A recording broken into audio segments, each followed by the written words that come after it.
하나님 말씀 보겠습니다. 신약 성경 야고보서 4장 11절 12절 말씀입니다. 신약 성경 야고보서 4장 11절 12절 말씀 찾으시지 말고 제가 봉독해 드리겠습니다. 형제라 서로 비방하지 말라. 형제를 비방하는 자나 형제를 판단하는 자는 곧 율법을 비방하고 율법을 판단하는 것이라. 네가 만일 율법을 판단하면 율법의 분행자가 아니고 재판관이로다. 입법자와 재판관은 오직 한 분이시니 능히 구원하기도 하시며 멸하기도 하시느니라. 너는 누구이기에 이웃을 판단하느냐. 아멘. 겸손한 자에게는 은혜를 주시느니라. 오늘 두 번째 말씀입니다. 우리의 입술은 항상 친절과 진리와 정의의 법에 의하여서 날마다 다스려야 합니다. 그렇지 않고서는 악한 본성을 가진 악한 말로서 형제를 비방하고 험담하는 일을 매일 되풀이하게 됩니다. 입술에 재갈을 물려야 하는 말과 같이 우리 입을 제어하지 않으면은 우리는 참 악한 본성이 그대로 드러낼 경우가 너무나 많다는 겁니다. 이처럼 형제를 비방하고 험담하는 일은 성도에게 주어진 형제를 사랑하라는 이 율법을 어기는 행위인 동시에 같은 율법보다도 자신의 판단과 권한을 더 위에 두는 파렴치한 범죄가 아닐 수가 없습니다.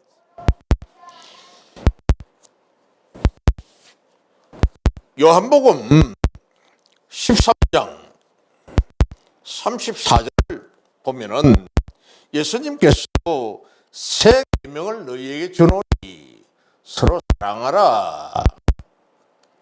너희를 사랑한 것 같이 너희도 서로 사랑하라. 이렇게 말씀하셨던 겁니다. 예수님께서는 모세에게 주신 율법 10가지 거기에다 더해서 내가 사랑하라는 이 계명을 하나 더 주겠다. 결국 10계명 모두가 하나님 사랑이요 형제 사랑입니다.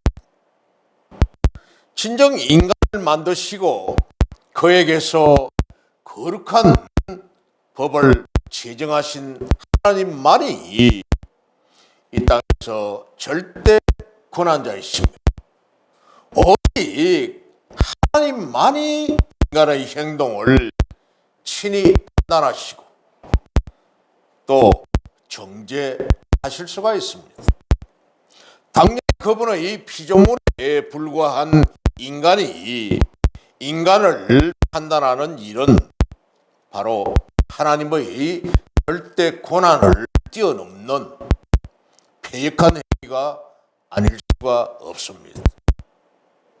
사람이 사람을 판단하는 것은 사람이 그 사람을 재단한다는 이것은 하나님의 권한을 오버하는 것, 넘는 행위다. 패역한 행위다. 즉 그는 법을 만드신 하나님과 법을 적용하시는 하나님께서 법을 만드셨고 또 그 법을 적용하시는 이 판결권을 무시하는 크나큰 죄악인 것입니다. 그러므로 성도는 하나님의 풍성한 은혜를 입었으니 선한 싸움을 위해서 자기 안에 들어있는 옛 자아와 부단히 싸워야 하며 신앙생활을 이어가는 어떤 외적 요인들에 대해서도 끊임없이 싸워야 합니다. 나의 이 신앙생활을 차단하는, 나의 신앙생활을 방해하고 위협하는 이런 외적으로 오는 요인들에 대해서도 끊임없이 싸워야 한다. 그래서 야고보는 세상적인 이 분쟁의 원인을 각자의 마음속에 있는 정욕에서 오는 것이라고 지적을 합니다. 그 어떤 정과 마음, 감성과 욕심에 의해서 오는 것이다. 그러면은 죄 가운데 인간의 내재한 죄성으로 충동질을 받았어. 내 속에 본래부터 있던 그 죄성이 내 마음과 내 생각을 충동질하였어. 분쟁과 불화를 일삼는다고 했습니다. 이 분쟁과 불화의 원인을 알게 된 성도는 철저한 자기 부흥과 하나님의 말씀에 굳게 서는 것이다. 이렇게 가르치고 왔습니다. 이것을 고치기 위해서는 이 불화의 원인을 내 속에 있는 그 죄성 때문에 있게 되었다는 것을 알게 되었으면 이제는 철저한 자기 부정, 하나님 중심입니다. 그리고 하나님의 말씀에 굳게 선 것을 가르쳤다. 이런 제목은 먼저 기도하라고 했습니다. 2절에서 6절 하나님 앞에 기도하라고.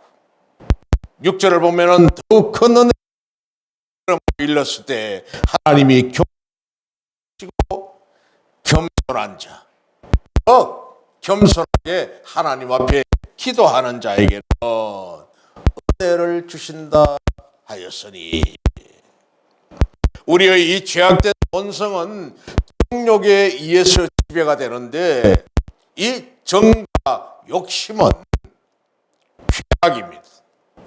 세상을 즐기는 쾌락, 또 이 땅에 살아가는 이생의 즐거움, 그리고 내가 스스로 즐거움을 찾아가는 행락,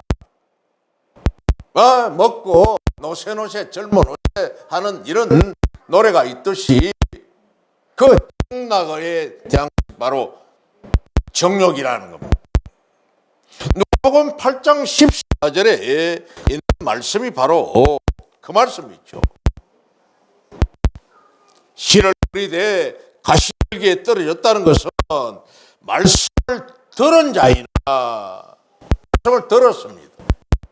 하나님의 말씀 그렇지만은 살아가는 중에서 이생의 염려와 염려 걱정하는 것, 또 재물을 구하는 것, 향락에 기운이 막혀요.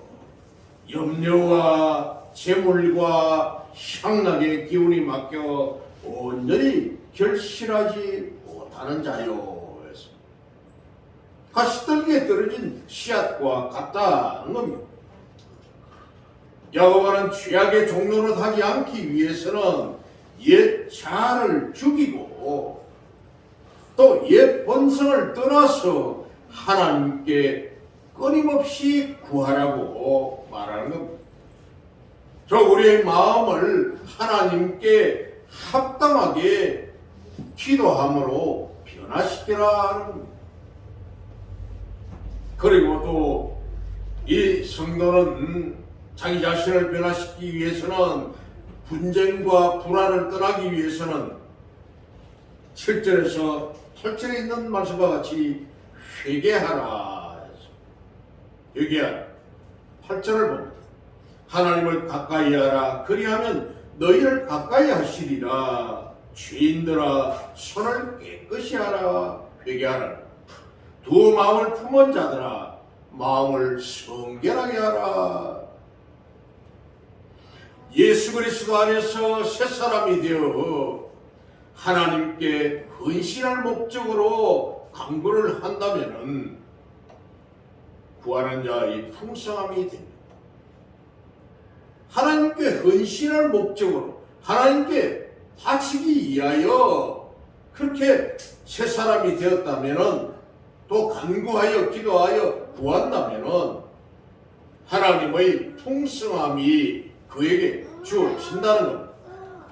이 회개는 과거의 영적인 오염에 대하여서 통해 자박하고 그 해결책을 심히 구하며 하나님 앞에서 자신을 낮추는 겸손입니다. 겸손, 그게 바로 회개죠. 앞에 있는 히브리서 3장 13절에는 오직 오늘이라 일컫는 동안에 매일 피차 권면하였어. 너희 중에 누구든지 죄의 유혹으로 완고하게 되지 않도록 하라, 이렇게 말씀을 합니다. 마태복음 6장 19절에서 24절에는 두 주인을 섬기지 말라고 했습니다. 그러니까 피차에 권면하는 이것이 두 주인 섬기는 그런 일을 하지 않도록 권면하라는 거죠. 세상이면 세상, 하나님이면 하나님, 분명하게 그 구분을 하라는 겁니다. 너희가 재물을 구할 것이냐 하나님을 구할 것인가? 분명한 두 마음, 즉 세상 것과 영적인 것을 같이 품지 말라는 겁니다. 세상 것이면 세상 것, 영적인 것이면 영적인 것, 두 마음을 품지 않는, 두 주인을 섬기지 않는 한 종이 어떻게 두 주인을 섬긴다는 말입니까? 그리고 오늘 읽었던 이 본문으로 들어가 보면은 이제는 비방하지 말라, 이렇게 말씀을 합니다. 비방하지 말라. 11절에서 12절 말씀을 읽더라고. 비방하지 말라는 겁니다. 판단하지 말라는 겁니다.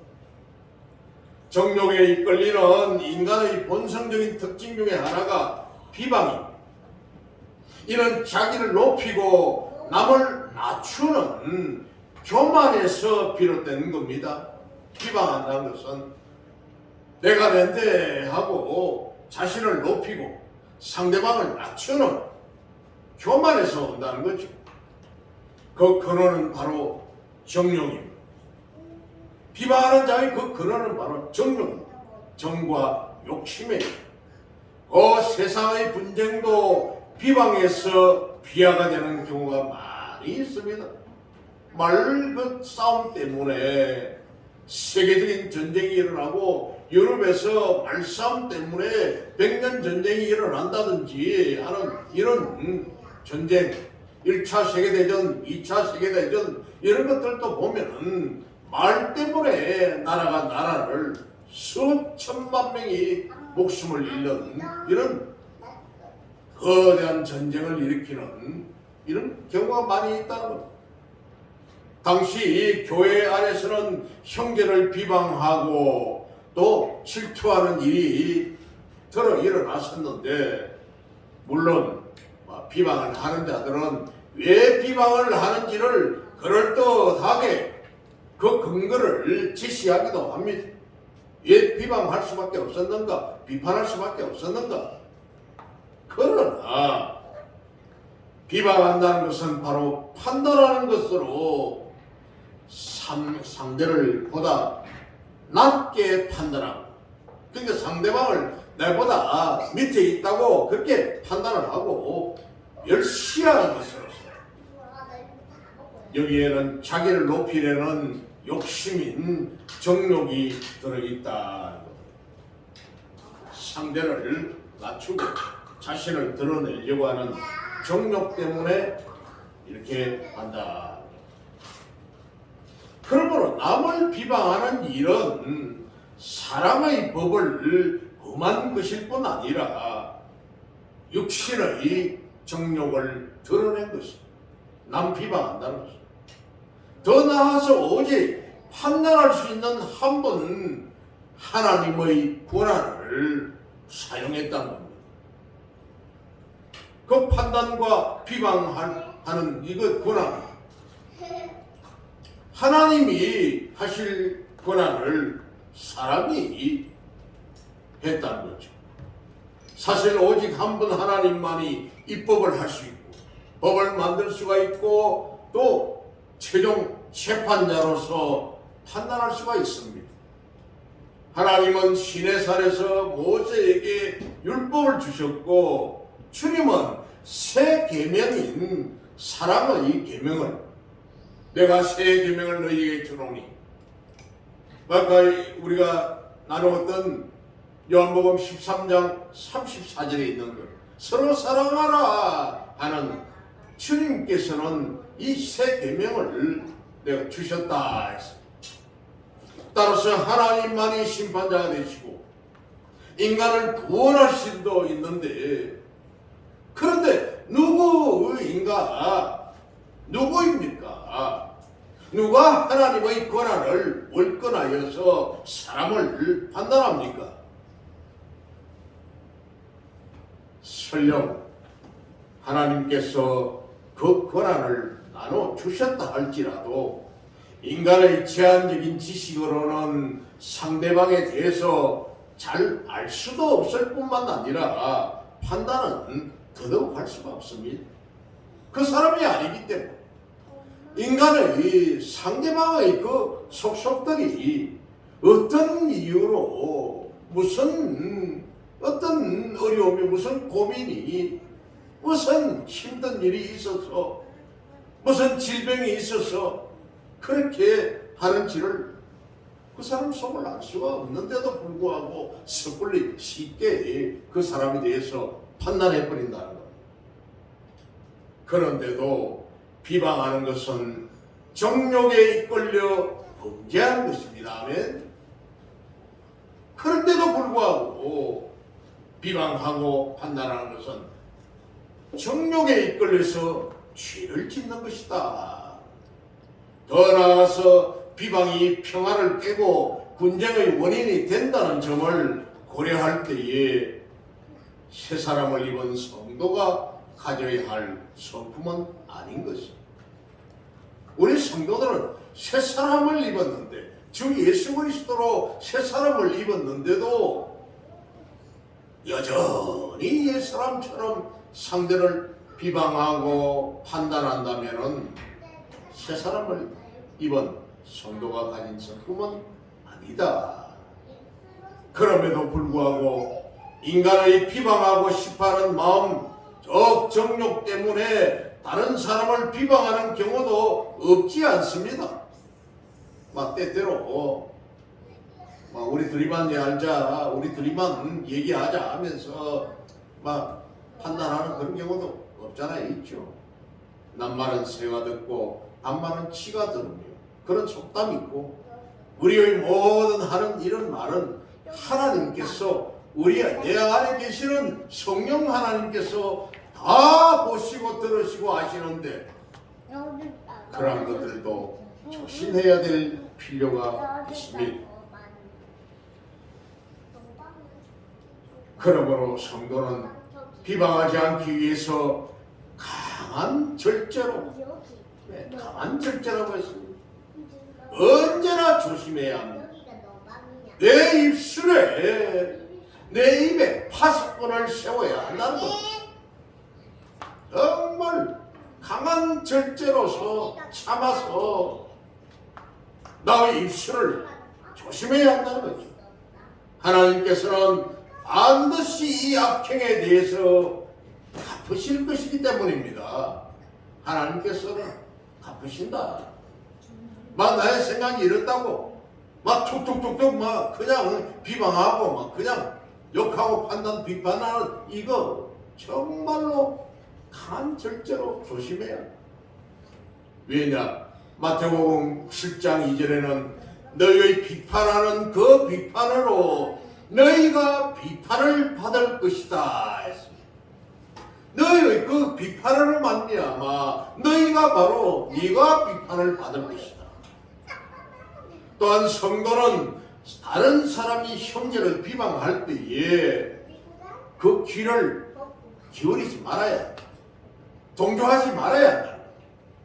남을 향해서 비방하고 비판하면은 그걸 못하게 차단을 해야 된다.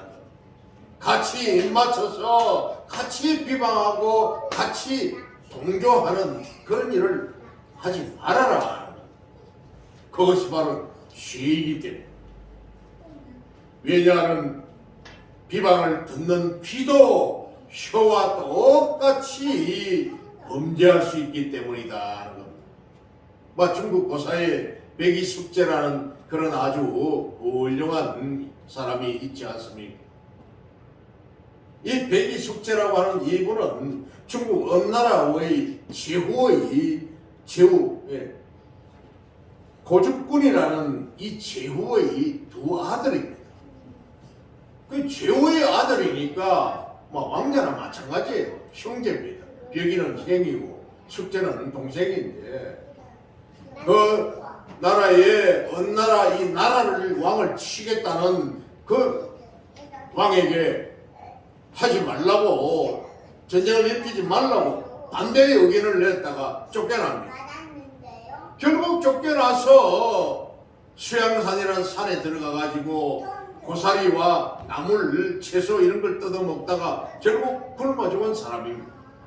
어느 날 다시금 이 백이를 불러서 제후의 그 자리에 높은 자리에 이제 부르니까 안 한다고 거절해가지고 돌아오면서 강가에 소에게 물을 먹이고 있던 숙제가 있으니까 형이 숙제 동생에게 얘기를 합니다. 왕이 나를 불러서 갔더니 나를 자기의 신하로 부르더라. 벼슬자를 준다고 불렀다. 그런데 난 거절하고 돌아왔다고.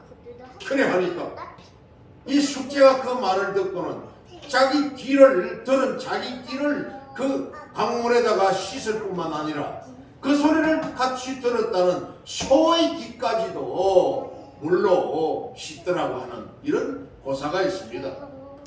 결국 사육신 중에 한 사람이었던 성산문이 중국을 들어가면서 수양산 바라보며 이제를 생각하노라. 줄에 죽을지언정 채미는 왜 산에 나무를 왜 뜯어먹나? 그게 누구 땅에서 난 것이냐 하는 시조를 읊었더니 백이숙제의 무덤에서 땀이 확확 쏟아졌다 하는 그런 전설이 있습니다만, 그래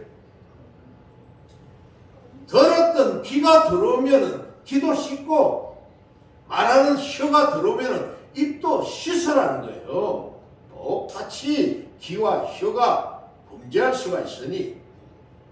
그래서 솔로몬은 잠언 25장 33절에 폭풍이 비를 일으킴 같이 참소하는 혀는 사람의 얼굴에 불을 일으키느니라 이렇게 말을 했습니다.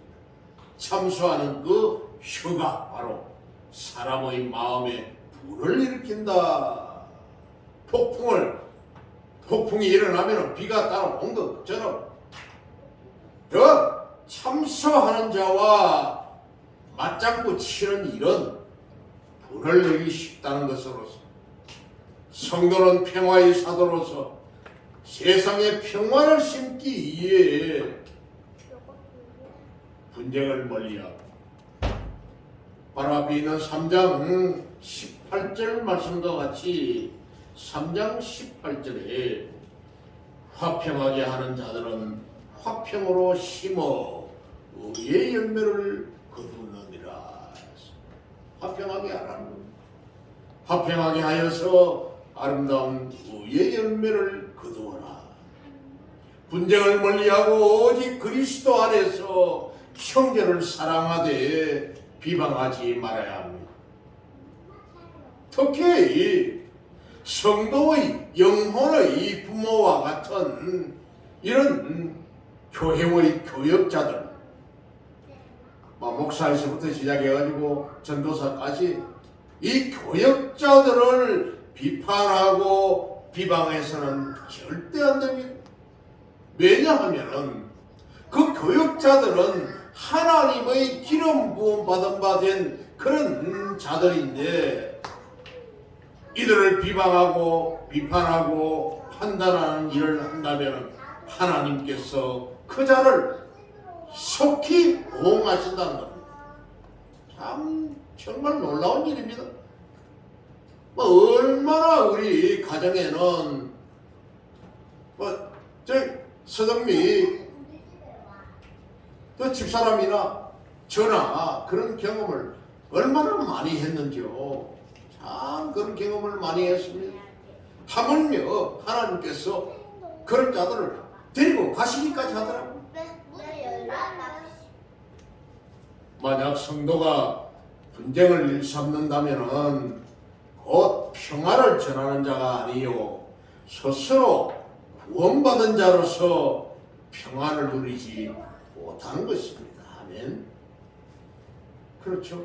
성도의 입술이 비방하고 판단하고 비판하는 그런 일에 앞선다면 평화를 누리는 자도 아니요 구원받은 자도 아니다.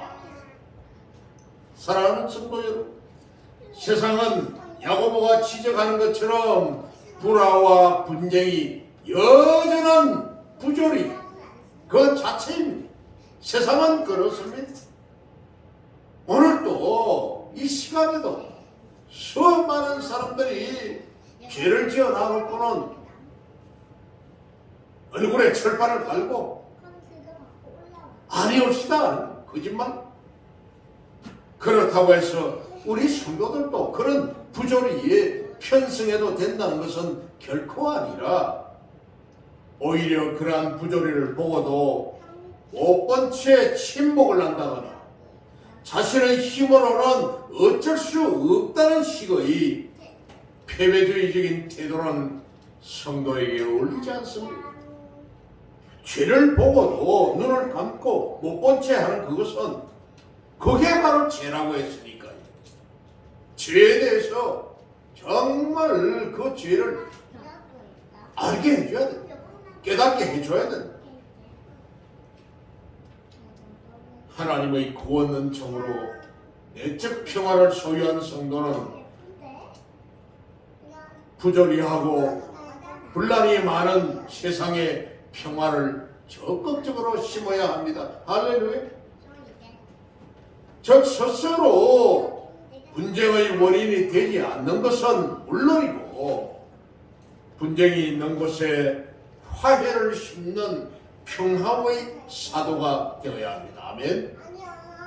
정말 분쟁이 있는 그곳에 화해를 시키고 서로 이해를 시키고 평화를 시키는 그런 사도가 되어야 한다는 거죠.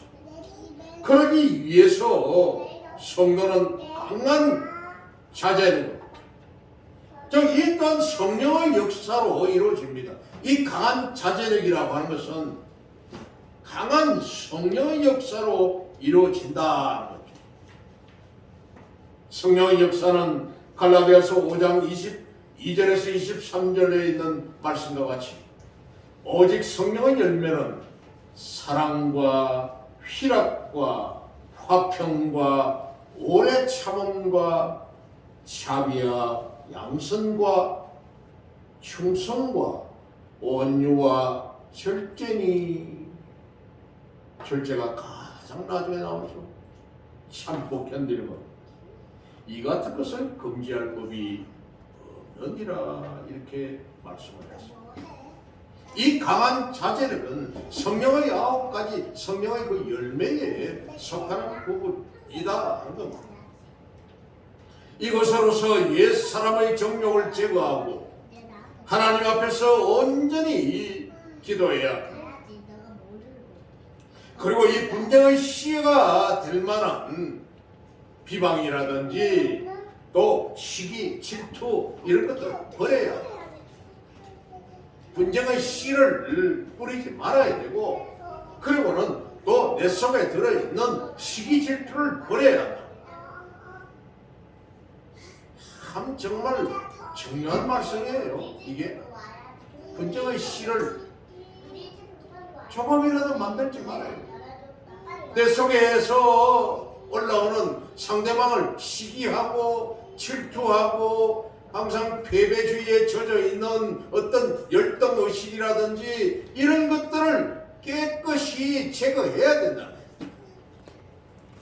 그리고 나서 성도는 세상의 분쟁을 주도하려는 마귀와 대적해야 한다는 거죠. 마귀가 갖다주는 그 시험을, 마귀가 뿌려주는 그 씨를 제거해, 대적해. 이런 정욕을 제거한 사람만이 할 수가 있는데, 마귀는 성도를 파괴시키기 위해서 혈안이 되어 있을 뿐 아니라 우리의 일상생활에서도 여러 모습으로 변화하여 우리를 유혹하고 있습니다. 마귀는 여러 모습을 가지고 우리 성도들을 넘어뜨리려고 그렇게 하고 있다는, 유혹을 하고 있다는 거죠. 베드로전서 5장 8절에 근신하라, 깨어라, 근신해라, 깨어있으라. 너희 대적 마귀가 우는 사자같이 두루다니며 삼킬 자를 찾나니 했습니다. 너희를 대적하는 마귀가 정말 으르렁대면서 배가 고파서 날카로운 이빨을 드러내고 그를 찢어 먹으려고 하는, 잡아 먹으려고 하는 그 모습으로 너희를 대적하고 있다는 겁니다. 그러니 정신 차리지 않고 있으면 마귀의 밥이 될 수밖에 없는 거예요. 마귀에게 속아 넘어갈 수밖에 없는 겁니다. 육체의 소욕에 이끌린 비방도 역시 사단의 사역 중 하나입니다. 육체의 소욕, 육체의 이 정욕이 바로 사단의 사역 중에 하나이니까, 그러나 우리 성도들이 능히 사단을 물리칠 수 있는 것은 제장 되신 예수님께서 이미 사단을 이기셨기 때문입니다. 마태복음 4장 1절에서 11절까지의 이 말씀을 보면은 세 가지의 예수님을 시험하고, 근데 마귀는 예수님을 이길 수가 없으므로 예수님을 떠나가고, 마귀는 그 예수를 떠나가고 천사들이 예수님을 섬기더라고. 예수님이 마귀를 이기시니 천사들이 예수님께 수종들었다고 이렇게 11절에 말씀하고 있습니다. 그러므로 성도가 그리스도 안에 있으면은 사단의 세력을 이기고 철저한 옛사람을 부정하면서 그리스도 안에 굳게 선 신앙으로 날마다 나아가는 저와 여러분 되시기를 우리 주님의 이름으로 축원합니다. 아멘. 기도하겠습니다.